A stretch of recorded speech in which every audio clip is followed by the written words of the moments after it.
Galactic Standard Date. Year 11356. Day 92. Sol Standard Date 4th of the 4th, 3267. The High Council had finished the meet and greet. Now they were curious about why the Terran Emperor would need them to clear a space to warp his fleets into the system. There was plenty of open space around. It is literally cool space. Then there was the fact that he was asking for a bubble of free AU to be cleared of anything we deem important. Why did he need such a large space? The fleet in the video they had watched was certainly not free AU worth of space, but they cleared the space anyways. They cleared a position close to their main world, Hela. Hela was home to 23 billion souls, most of which liked to observe the beautiful night sky.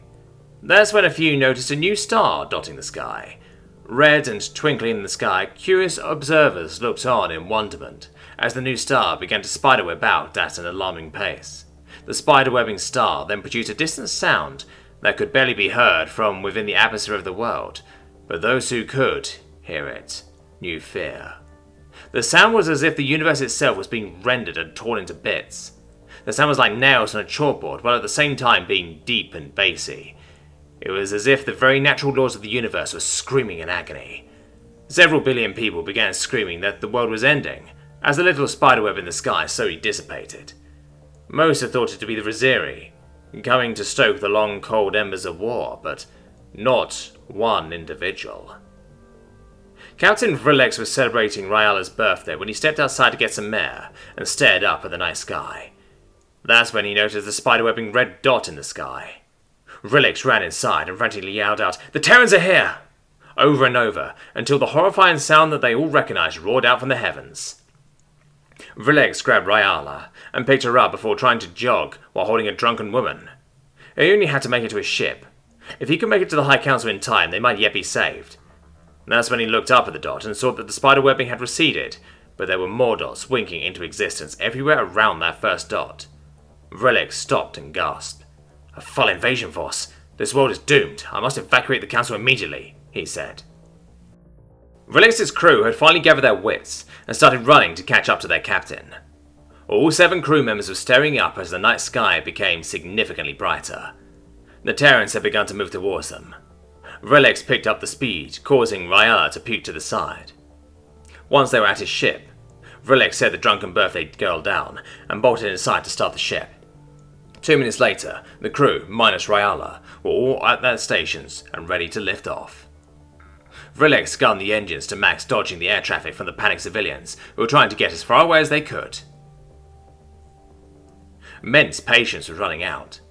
He had asked Bassus to enlighten him on how they were getting on his world, but he was only talking about how the gods had visited his world and combined with them. It was a diversion from the topic at hand. There was no reason for him to believe Bassus was even telling the truth about such an outlandish tale.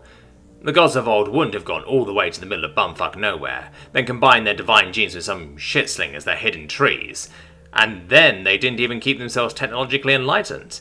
They just dropped into the Stone Age as a shitslinger? Ment pressed X to doubt.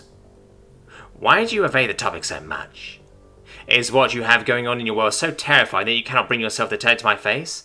You are a liar, and I am beginning to grow weary of your games," he said. Bassus was rubbing his eyes as he tried to deal with the belligerent meerkat, yet he also had a respect for the little guy. Most people who have power over billions wouldn't be as worried about his people. Bassus smirked a little. "I think I like this one. I still don't know how I can convince them, however," he thought. Catherine walked over to Bassus and booped his nose. "Why not just show them one of the old Nat Geo nature docs? That ought to clear up some of the misunderstandings. They still might not like what they see, though," she said. Bassus's eyes widened. "Yes, that could work. You smart little cookie, you.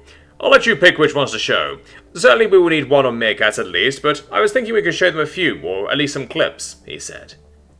Catherine smiled warmly at him. "Yeppers, I know just the ones to start them on," she said, as she fabbed up a projector and linked it to her personal library. Ment and the rest of the council stared in horror at what they saw. Each clip portrayed beings that looked similar to their species, though somewhat different. As the clips cycled through, they came to the meerkat clip. Ment was struggling to believe his eyes. His people were out digging holes in some godforsaken desert. They weren't exactly his people, but the clip hit home in his heart, and he began to cry for his lost brothers and sisters. That was precisely the moment that a frantic Vrilix stormed into the council chambers. Vrilix had opened the door alongside his crew, expecting howling council peoples, each blaming the other for the current problem. What he saw was the most evil and dangerous-looking being that has ever existed. This being seemed Terran, yet not Terran at the same time. Then he saw the woman next to him. She seemed so tiny beside him. She was standing and only reached his head level, with him sitting back. Vrilix would recognize her face anywhere. You! You followed me here? You intend upon destroying this world? I will stand and fight before I allow such a thing, he said, as he reached behind his back. All of his crew followed suit, ready to fight to the death. They drew their guns. Time seemed to slow, as ancient words of power sent chills down the spines of everyone there. Lex, Toru Anran Frankta, Tokei Garun Anran Gorentka. The massive Terran was glowing green with runes all across his matte black, flaming body. His pale green eyes glowed with power as he looked into the very souls of the 6 Ateni who had drawn weapons on him. His words caused the Ateni to drop their weapons and stop doing everything they were doing previously, including breathing. Basilisk stood to his full 17-foot height and unfurled his massive wings as he walked towards the Ateni. Each step shook the entire council chamber. Basilisk stopped in front of Vrilix and knelt down to him before whispering, Kaito. Vrilix and his crew drew a gasping breath as their lungs got the air they so desperately needed. All of his crew, aside from himself, Drin, and the gunnery officer Kel, had passed out from oxygen deprivation or fear.